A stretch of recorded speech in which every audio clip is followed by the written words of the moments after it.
am okay. now. Okay, yeah, you can start the roll and then we can go live and then Mimi will join us when we'll all do this again. Hi. Yeah, definitely. So, But it's nice to meet you, Julianne, because I haven't Nice met you to meet you before. too. So I'll be right back. I will be right back. I gotta go load a horse. okay, You hear me? come back when you can. Right away. Yeah. His Just take his phone's gonna camera with die him. and stuff, you know, this is very Story rude. of my life. Story of my life. So we're gonna try it and see what happens. And I'll show up here as Miranda O'Connor. I love that. I tend to do that a lot. That's you look like a Miranda. yeah. You have the look of a Miranda. So it looks like there's something happening. You guys have perfect Not timing too. sure what. It's literally hearing choose the here. closing credits music of those coming in. Oh, really? Did you watch it from the top? I did as well. So,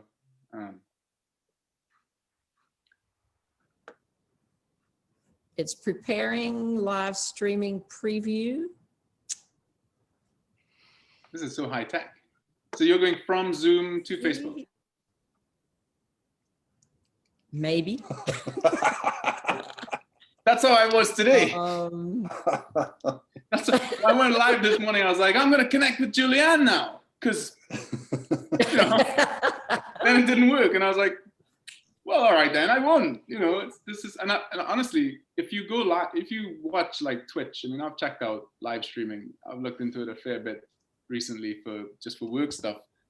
It's incredible the amount of nothingness that happens, and people tune into this nothingness. On Twitch, the average stream watch time is like an hour or something. Like it's an hour. Like on Facebook, you're lucky to get 5 seconds, you know, on your video average watch time. But for Twitch, people spend an hour there, and it's people. You see someone fiddling with their camera and stuff just like this. So welcome to welcome to the future, everyone.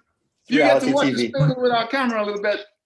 It's a perfect lead in as the now live streaming pops up in the corner.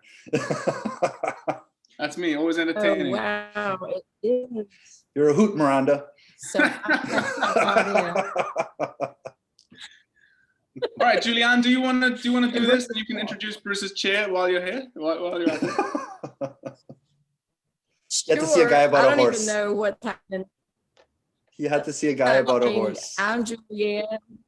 He did. He always has to see somebody about a horse. So yeah, Bruce is actually out helping somebody load a horse, which is the story of his life, I guess. And so I'm happy to be here with James and Hugh, and we're going to talk a little bit about the Edge. So you guys, I mean, has technology not been crazy today? And here he's back. He's back. Oh, you know, fashionably We'll wait late, till he Bruce. gets settled. Well, I got everyone the star of the Yeah. show. No, the horses. Let's get that right. The horse is a star, not me. That's very true, Bruce. That's very true. It's like me and you, James. We're the conduits to bring things to life. Yeah? 100%. There you go. There you go. The minute we lose that, we've lost everything. His video is Well, what I frozen, want to so- hear is Hugh was about to tell me a story about when he met Bruce. And so, I met Hugh, can you Bruce. tell me? It sounded like that one was going to be kind of interesting. I met Bruce once briefly in Trinidad, working. I was actually now taking a look at the Edge, and the Edge was actually filming and so on before my time. Just put in perspective, I've worked with AOS as a video editor, so I was just taking a look at it. And Bruce happened to be in the country, and he popped by, and I'm not sure what you're waiting for James to do something. And because we were all waiting, you had a brief chat with us. And in that brief moment, you asked you a little bit about your philosophy. And the thing that I remember you telling me in that time, because we only had a brief time, was in discussing the idea of how we form at a young age, we form reactions to things. And our mind, almost like an energy saver, our mind doesn't necessarily create brand new reactions for every scenario, but rather will reference similar incidents, and sometimes those referenced reactions don't match the current scenario. And so we don't even realize that we're sort of reacting with a pre-programmed response to something when in fact the scenario is not, it doesn't call for that response, but we are actually just being sort of triggered to an old response to something, which may have been an inappropriate response that we developed in the first place. So this was in about probably, I would say, a 15 to 20 minute conversation that I had with Bruce, the one time I met Bruce and the one conversation I had with Bruce. And that's a takeaway that stuck with me. So, Wow. you know, just to put in perspective, my viewpoint of Bruce is somebody that you can speak to for a brief time and learn a hell of a lot that you can take away from it. You know, that's the kind of thing you take away that you can hold on to, that type of stuff. So thanks, it was a pleasure. Can I ask you a question? Pretty awesome. Certainly. So here's my question. In sharing that with you, Mhm. did that information help you any time along your journey from then to now? I think certainly. I'll be honest, I can't necessarily tell you a specific example of, oh, and then I thought this at that point in time. But I think that it's and I won't say either that I think it wasn't something that I necessarily wasn't aware of on some level, but by bringing it to the forefront, it makes it that much more impactful. And yes, it does make you, to me, it does make you take a second to consider your responses, even in terms of how you feel about something. And I liken it, as a writer, I liken it to when you do when you get criticism on your writing, your instinct is to get defensive about it. Or for some people, their instinct is to automatically change what they've done. When in fact, what you need to do is you need to listen to the criticism, understand where it's coming from, examine what you've done, and then you make the decision whether that is right for you to do that or not. And can I interject? I just have two things to say, having joined back this conversation. You know, thank you, technology being so gracious and letting me back in. The two things that I wanted to take away from that was, the first one is meeting Bruce and hearing this is one thing, but Bruce doing the work with the horses, I think is the key. Like, I had never done, you know, and I, like you, had an awareness of these things, you know, and had an awareness and could say, yeah, I know where Bruce is coming from.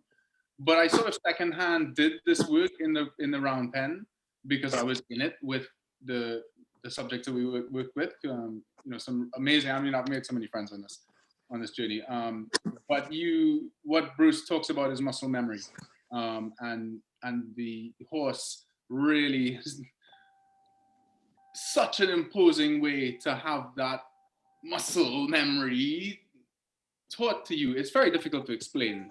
Actually, Bruce does a better job than I do, but you got to get in the round pen. I recommend everybody work with an animal that's bigger than you. And that says it all right there, I think, in terms of the power of the work. It's you're working with an animal that's bigger than you. Probably, Bruce, you could do a next level, and you could do this with like a whale and an elephant. Just be more gravitas every time, right? What I got that I think came across well in the documentary too is the idea that it's an honest gauge. Mm-hmm. Whereas if you're talking to somebody or you're gauging from somebody and their reaction versus your reaction, that person is bringing their own reactions and their own muscle memories to it. Whereas with the horse, you're getting an honest response that really doesn't care what your political stance is on the particular matter. Yeah. You know, it really doesn't care. It's just going to be dead honest with you. And I think that's something that, to me, it comes out in the documentary that I thought captured nicely as well. Sure. And that was the other reason that because maybe we'll get into this, but at some point, you know, we talk about why did I do this film and why did Bruce call me and why did I say yes? And because it was a lot of like, it was kind of a, well, if you go, I'll go scenario that I think some people can relate to. That's certainly how I work, where if you call me with something and you kind of challenge me, and it's clear to me that it's a challenge for yourself. Like you've challenged yourself, and you're inviting me along for the challenge. I mean, that's it's kind of a perfect storm for me. If you look at the first film we ever did, I got hooked on that with our good friend Chris Dennis, and the Between Worlds documentary we made, because he was doing something audacious and trying to change the status quo, and I felt like what Bruce was doing was, you know, he's doing it in an audacious way, and he's trying to change what people's status quo, their mental status quo, and I like that challenge, and I like being challenged to produce it. So jumped on that from the top. Julianne, I don't know if you were aware of that, actually, that's one of the motivations for doing it. But No. Not really. I mean, we talked a little bit, you and Bruce connected before I ever had a conversation with you. And anytime that happens and I come home and Bruce says, oh yeah, I talked to somebody today, and I'm always thinking, how do I know? And so just that first conversation that we had with you, and you quickly said, let me bring Dylan into the mix.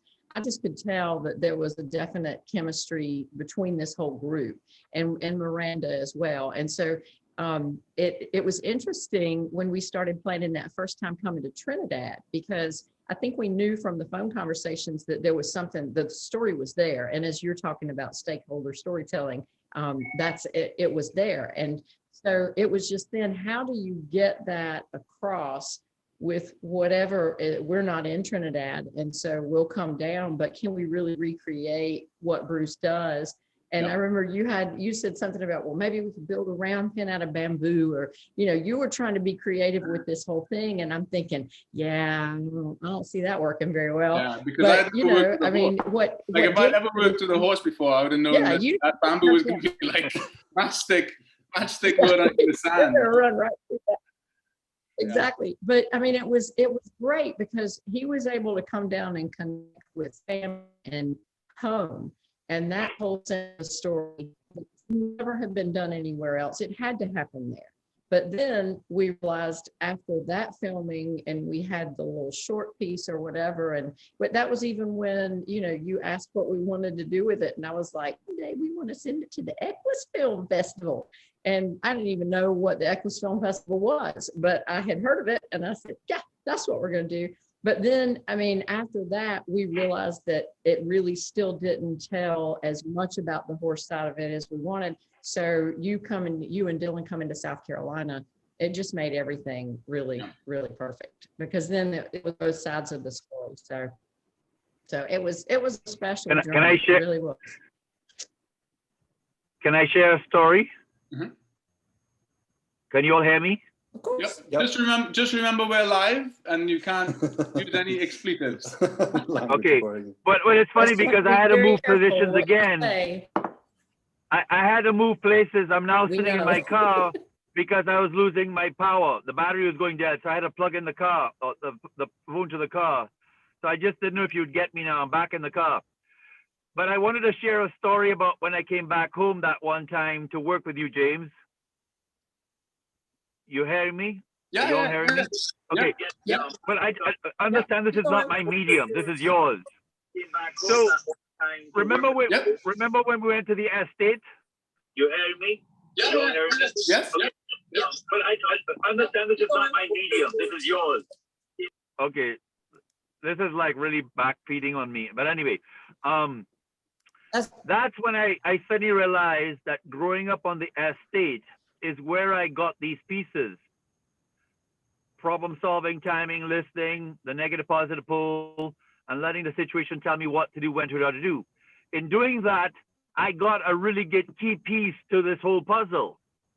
And it would have never happened if I hadn't met you, James. So, Well, I think you know, it would have just been a different path, just a different trajectory, right? possibly.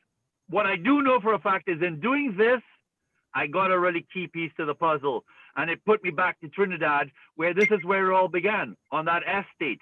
In the nature. The nature put me in touch of these pieces, but the world we have created did not foster them. In fact, just the opposite. It altered those pieces, which are part of our nature. And so therefore we lost that piece, which is what, what's your friend's name? Dylan.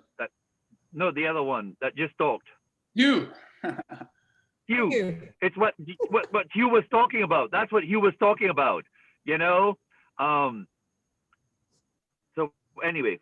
No, I hear you loud and clear, and it's nature's classroom, and that's the other thing that drew me to this, because you knew maybe enough about me, my family, to know that that was my classroom. Growing up was And that's what drew me to you. yeah.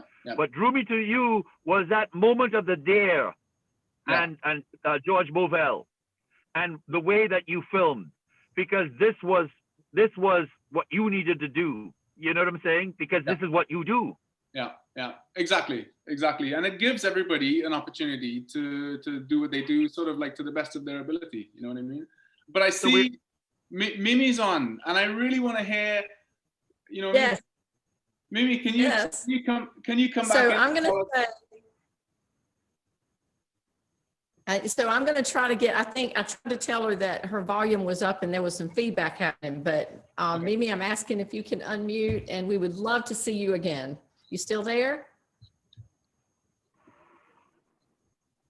Hopefully she'll pop back in. Or maybe Julianne. For those who don't know, Mimi was actually in the film.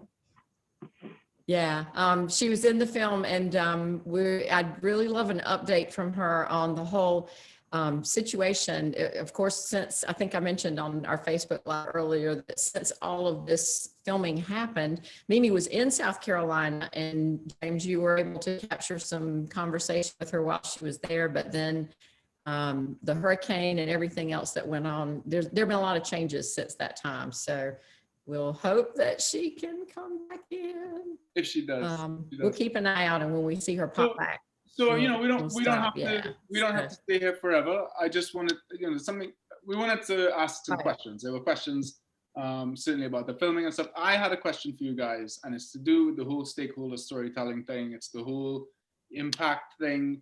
I want to get an update from you, you know, in terms of trajectory. What has it been like to own this film? Because really, that's what, at the end of the day, you know, you're left with something very tangible, and I want to know. I think people would be interested to know, you know, what is the impact of that on an organization? Something that can go to film festivals and that level of production that we did. Bruce, you want to start, or you want me to? So you go ahead, Julianne. I'd like for you to start. Something that can go to film festivals and that level of production. Here comes Mimi. Here's Mimi again. Bruce, you Yeah, wanna start, hold or you that want me thought, to? though, So you James. go ahead, Julianne. You can get her to I'd talk. like for you to start. Something that can go to film festivals and that level of production. So Mimi, Here comes Mimi. I think we There's hear Mimi you, again. Yeah. but if you can turn So down you go James. ahead, Julianne. I'd like for you to start. She's very behind Julianne. You just have to mute her, unfortunately. So Mimi, Yeah. I think we There's hear Mimi you, again. but if you can turn down James. The funny thing is, she's very behind Julianne. You just have to mute her. The funny thing is, if anyone's watching this, Can you hear me? she's very close to But the there's middle something triangle. else playing in the background, Mimi. You can turn it down. The funny thing is, if anyone's watching this, Can you hear me? I can hear you, Julianne, yes. Okay, It's like Okay, a dance what do you remix. have playing in the background? it just seems to be cycling on and on when she comes on. So let's kill that. Yeah. But I don't know if you wanted to wrap this up as we're still but live. I'll- or if you wanted to do- Yeah, I'll just say real quickly, the impact that all of this has had is that it's the reason that we contacted you in the first place. Bruce's work is very unique. And so everybody hears of natural horsemanship all the time, and that's the buzzword of the day. But natural humanship is Bruce's work, and it's totally different. And so on the surface, you know, Pirelli or John Lyons or, you know, all of these other systems, but it's not. And so we just kind of couldn't explain it, and kept trying. And so to have a visual, because you can talk about something all day long, but the way that you capture the visual is so unique. And so, I mean, your way of storytelling, your method of storytelling, the feeling that I get when I see it is not like any other documentary I've ever seen. And so to be able to have this packaged up thing that, no, it doesn't tell the whole story. It, you know, it's not a training film. It's not, you know, we've had people ask, is it, where are we going to see training? Well, you'll see a little bit, but you're seeing more of the results that have happened in people's lives. And to me, that's what we never could tell any other way. And so, you know, I mentioned the Equus Film Festival. We've taken, this film has been all over the world. It's been to France. It's been shown, you know, all over the United States and Canada. And that's a whole nother story that we could get into with seeing you there and you know, so just it's been life-changing because there was no other way to do it, just no other way. And so Bruce is traveling. There are clinics, there are things, you know, happening all the time because of it. So it's phenomenal. Bruce, take it away. That's I'll awesome. shut up. So here's my take, James. I started on this journey and this thing evolved and it was in me. Mhm. And I was like, I need to get it out. You understand? And I need to find some sort of medium to spread it to people. But not just any medium, you know, because as you know, this is pretty special and you have to have somebody with a unique talent that is able to already have that feel for that environment, that way of thinking, Mhm. to be able to translate. Special, and you have to have somebody. Okay, it's sort of feedback. So to translate the work. Yeah. And then when I saw what you did, I was like, I didn't think about it. I just went right ahead and, you know, picked up the phone and called you that day. Yeah. And for me, what's interesting is, like, I didn't think about it. I just went right ahead and, you know. So what was interesting about that was, I hope you can hear me because I had to turn my volume down because I was getting feedback. What was interesting about that was this, that you were able to create a visual image of what I was feeling. And you did so well capturing all those different bits and pieces. Mhm. Have you ever thought about writing a book? Because, you know, what you're talking about, you're telling a story, you're positioning yourself, you have the, you know, you talked about video and you talked about you needed to find the right medium. And I wanted to know if, and you can still write a book. It's something that I'm thinking of doing myself. I recommend everybody, you know, at least write your own story. You don't have to publish it. But was that ever an attraction that you thought, oh, maybe I'll do that instead? Or So I'm smiling right now because Julianne did write a book. And it's so difficult because this is an ongoing evolution. Yeah.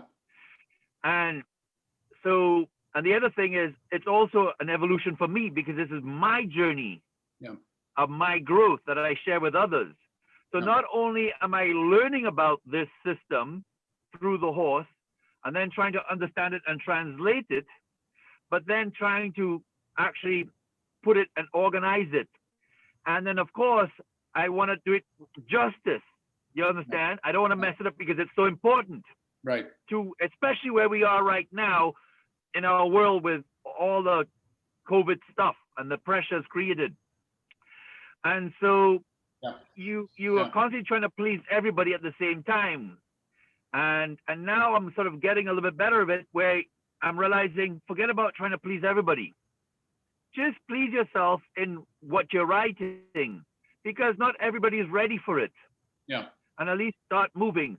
But what I liked about what you did or like about what you did and have done, and hopefully we continue, is that you have really done a really good job introducing it to people, which if you listen to parts of the work, you talk about, or some people talked about the masks and how, and this was before all of this COVID, that if we keep doing what we're doing, it's not going to be beneficial to our environment. And lo and behold, look what happens. Yeah.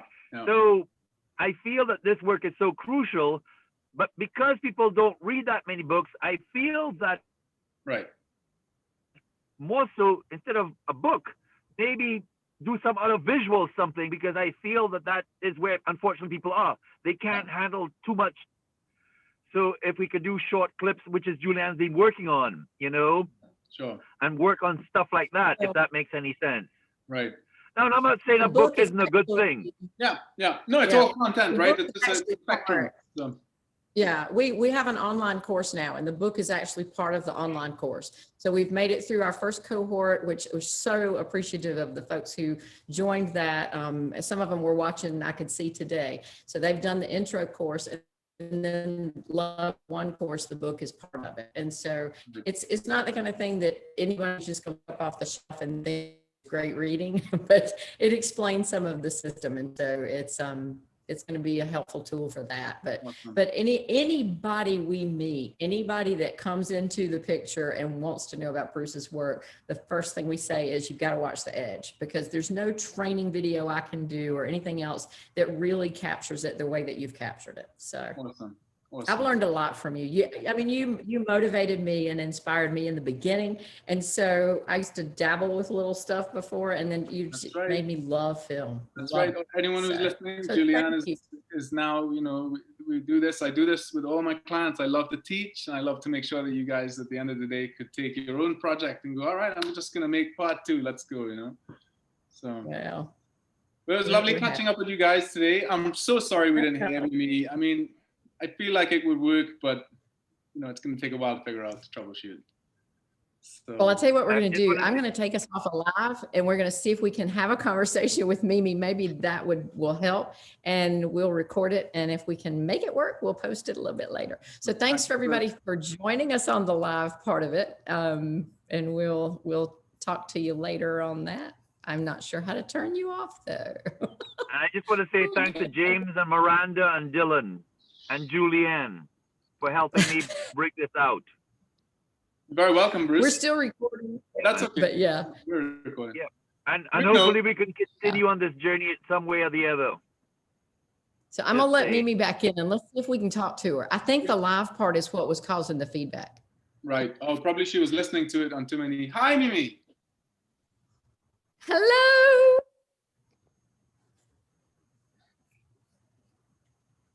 Can you hear us, Mimi? Yes, I can hear you now. Yay. I think it was the Facebook live part that was causing all the feedback. So maybe if you were listening somewhere else, it might have been a loop or something. But No, I'm so glad to actually, see you. I had you on my computer and on my cell phone, but they were like in 2 different time zones. I can't explain what Right, happened, and I have no right. idea how I got back to you, but here I am. Well, thank goodness. That is awesome. It actually was- worked on Facebook Live. James, Yeah, I can't believe I it. was about to explain to everyone that Mimi was actually coming to us live from the very middle of the Bermuda Triangle. And that's why everything is I going. think in one corner of it. There you go. How are you? This is just amazing, and you were all set to give up and go on home. No, we wouldn't leave without you. Oh, no. Hugh, we have I to just introduce wanna- you to I just wanna Hugh, and explain Hugh- to Hugh. Can I Mimi. just explain to Hugh that Mimi is right now in a very small sailboat, dodging hurricanes. Basically, that's what she does all the time. There you go. Well, well, they won't start again until June, so we No, have a I few, know. few months more grace. You're taking social distancing very, very seriously, I see. Oh, yes, yes. Very much so. And by the way, it took me a while to get to it, but yes, the new version of The Edge is really wonderful. Well Awesome, done. Awesome. Oh, good. So tell us, where are you now exactly? Okay, I'm in a harbor on a Florida key, and the key is called Marathon. It's between Key West and Key Largo. We're right smack in the middle. And it allows liveaboards. We're actually not treated like criminals, and it's a very comfortable place to be, except that of course I miss Abaco and have no idea when that's going to happen again, but we're still working on trying to get backing for the cloning project Right. and still trying to keep it alive, keeping the the company alive, keeping the 501c3 alive. It's kind of treading water and hoping that something will turn up pretty soon. Well, Great. we always expected that it was going to be, the impossible challenge, right? Yeah, it's not been easy. I know. But the crazy thing is that it is keeping going Mhm. somehow. Yeah. I'm not sure how, but it's still here. It's still alive. I'm trying to get hold of my board members in Abaco. And of course, that's hard to do, but we'll get there. Yeah, I think the good part of this whole experience is that we got that part of the story, and it's ongoing, and I think this way at least we can reach people, because Nunki, I look at Nunki as a bigger problem, not the horse, not the herd, not the species. For me, it's extinction at the end of the day, right? So it's almost, well, if this is the lesson that we have to go tell people, well, then thank you, Nunki. You know what I mean? Yes. Thank you for the story. Yeah, I don't know. It's just, I don't know if it's a way to look at it's having a lot of positive impact anyway. That's what I'm trying to say. That's what counts. And I think the fact That's that, what Bruce actually said. the fact that, the project still is alive. We haven't quit. I think that's a message for people under a lot of circumstances right now, not just us. Yeah. Exactly. Yeah. All right. Well, what else, guys? I don't have any. More questions? So Jake, anybody? what is the plan for the new version will be housed on YouTube? Is Yes. that right? Yes. Yep. Yeah. Your live, that live thing, which we are still doing now. You have 70 people watched it. Really? Yeah, it's good. Dang. Can you make sure that I get a link to the YouTube version and the new version, and I'll get it posted on my site and my pages? Yes. Definitely. Yeah, Yeah. for sure. Yeah, just to in the interest of transparency, Mimi, the version, we had a lot of technical problems uploading today, and that version is the original Equus. Well, one of the versions that you've seen, because honestly, this is the 4th version that we've done now for various reasons. Okay, well, But the new one is, we will upload to YouTube. I'll do it tonight. I'll still put it up there tonight. Not that anybody really goes to our YouTube channel, but we're trying to. This was to kick off getting all of our films online, getting the content out, and having reasons to have these conversations. So it'll be there, and I'll send you. I'll send you a Facebook message, and I'll give you the link right there in your Facebook, so you can share the YouTube link with everybody. Because the YouTube link will be the most up to date, most beautiful version. I want, that's something that I wish we could have talked about actually live, because that's what I wanted to talk about, was what all the work that I've done. It's got new music in it. It's got more Bruce working, just general working shots, stuff that I saw that I liked, and then a general cleanup too. So it'll be really cool to watch. I'll enjoy watching that again, actually. Yeah. Well, that conversation could be in a podcast episode, maybe. Correct. Since we didn't talk about it today. Well, we can do something particular, Hugh, about the shelf life of a project. And I wanted to talk about that anyway, actually, because this is an independent project. This is an independent release. It's owned by, me and you. We kind of, and me, you, Bruce, Miranda, whatever, we just kind of like figured out that it was good for everyone to do. And that's something that I wanted to talk about, because for clients, the shelf life of these things, and the usefulness of them forever. And then you can release the version that you want, whenever you want, in whatever platform you want. I mean, you guys have small chunks from this. As you now see in the last week, I've started to release like these, here's 1 minute, Right. and this is what we want to talk about in this 1 minute. So the cool thing is now, Bruce, for training stuff, I mean, we really should talk about this, is how can we slice this up so that you're just dealing with one issue at a time, rather than a whole story that's, segues from one to the next. Just take one issue and do that 30-second bit, and then what would you write to accompany it? So now it's really about content strategy, and saying like, look, if we had a LinkedIn platform, we would just want to talk about this one issue today. That would be our article, and this is our 30-second video to go along with it. Same with the training materials. So stuff like that is shelf life, ownership of the film, releasing it independently, doing whatever you want with it, taking it down when it's not relevant anymore. The control. I feel like James, I feel almost like if the current company has the time, you can almost do a sort of master class, and then break that masterclass up into segments. But to me, in talking today, we touched on how you guys started this whole thing, but I think it would actually be interesting to kind of get a little bit more context. I almost feel like you could take the project like this and go through it chronologically and look at how expectations versus what discussions were needed to be had. The idea was interesting to me that because I didn't know about the full evolution, the idea of filming and recreating it in Trinidad, and then ultimately deciding for them to come up and film, which Julianne was mentioning, but almost taking it through that process of how you develop it, how you build it, and then ultimately to things like the shelf life and that sort of stuff afterwards, and the impact ultimately, and then potential. Sort of like as a because of necessity, Julianne, we did a trailer early on, and I did this with Chris's movie too. So I think it's probably just in my nature to sort of like get something quick that can build what I stoke that can get a snowball rolling. I think we did that out of the stuff that we did in Trinidad before Yeah, because you really did say, what do you want to do with this? And I said, Equus Film Festival. And you said, when is it? And that was in September, I think. And y'all came up. I mean, it was so quick that you edited and you threw it together. And I called Lisa and never met her. And I called her and said, hey, we got this trailer. And we've got the Abaco Island horse story, a little trailer, and can we send them to you?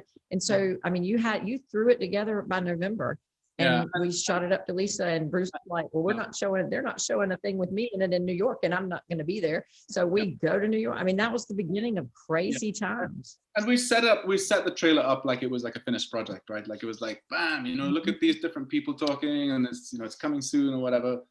And I think the trailer won awards just on its own, didn't it? Yeah. I think that was the thing. So James, what I was going to say, can you hear me, James? Yep. So what I was, you mentioned something just now about building upon that, if I'm not correct. And I'm here in Maryland doing a clinic with a number of mainly only ladies.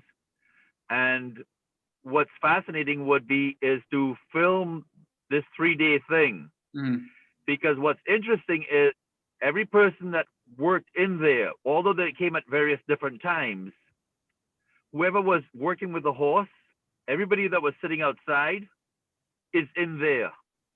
So in other words, it's amazing how this covered everybody, if that makes any sense. And everybody can relate to what's going on with that person in there, in the round pen with the horse. And it showed how the horse was helping that person overcome their fears.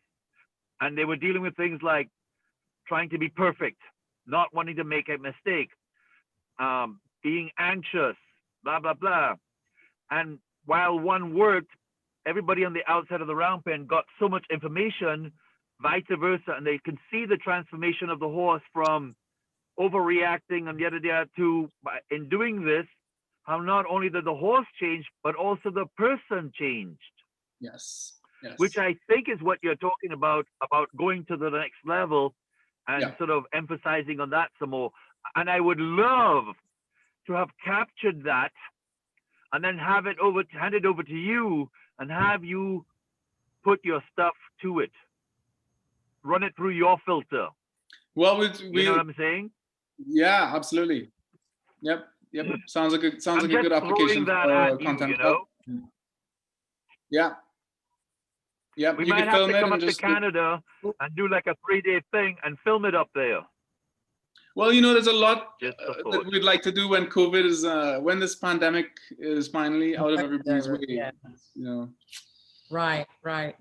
Well, we can't tell you enough how much we appreciate what you've done and everything that's come along with it. I'm not kidding. It's life-changing. It really has been. So well, I appreciate that. That's why I'm here, and it's just as it's life-changing for me too. I'm lucky because I get to do this more than once. I get to do this with every project that becomes. I mean, look, we just did a farming video.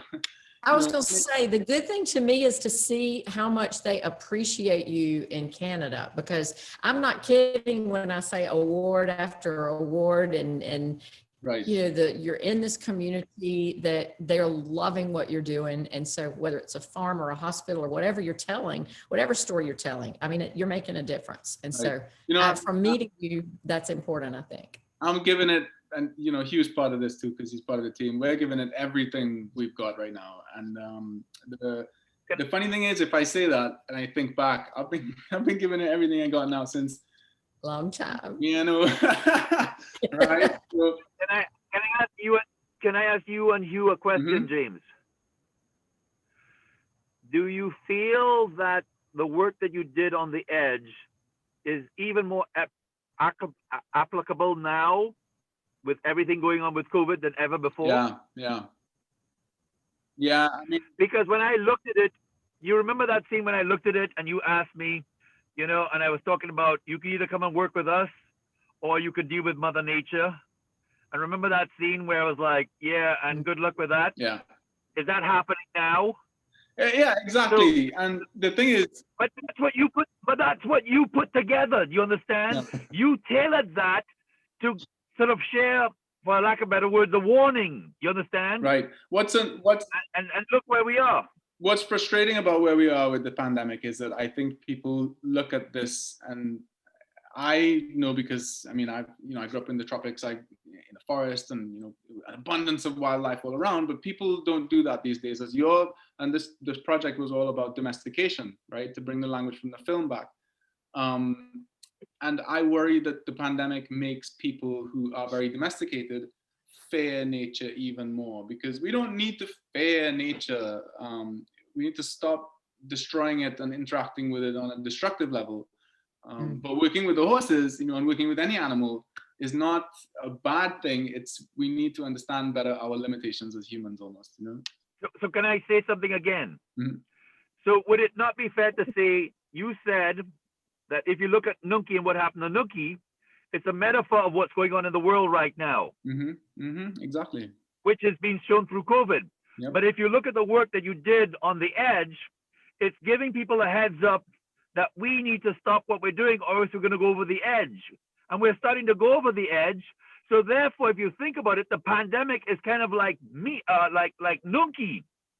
It's a great opportunity now to actually sort of put this out even more and show how this work here is. Let me put a I'm spin on it. listening. Let me put a spin on it for you. I don't know if this is like a Terry Gilligan kind of spin. You know, is Mimi going to be leading a team of researchers going back in time to recover human DNA to bring us back because we went extinct over some crap like this? And with that now, did I get that right, Hugh? Golly. Yeah, down to Terry Gilliam, right? You're talking about 12 Monkeys stuff? Yeah. Wow. So to me, by getting these pieces that we help with the horse helps us, we're able to hopefully start changing that trend. Is all I'm saying. And hopefully, like COVID, like Nunki, this would be sort of like a heads up. Come on, people. How much pressure do we have to put on ourselves to change what we're doing and break that cycle? So to me, the horse is a metaphor of that nature that you talked about, James, that people are losing touch with. We need to get back in touch with that. Very much more relevant right now. You're absolutely right. And this is what I'm doing here this Definitely weekend a lot. working with these ladies. I'm helping them get back in touch with their humanity through the horse by helping the horse survive in our world. So they're learning to become stewards again and then being humane to themselves, which is what we're losing. Yeah. Which is what you sort of captured in the film, which is what I talk about trying to let's go to the next level if possible when you're ready. When blah blah. Yeah. Okay, I'm done. All right. I'm sitting here. It's been a long 3 days. I'm the director. Trust me. Cut. I'll call it. Oh, trust me. If you can say They've it, I been would doing love that to. all day to me. You know, what's her Hi, name? Bruce. Julianne. Julianne, before you wrap, because I know you are going to wrap, I would just point out, I think that this is Uh-huh. going to make a great YouTube episode because I can cut to BTS from the Blessings film, be gone. right? I can, Yes. right? We can do all of that.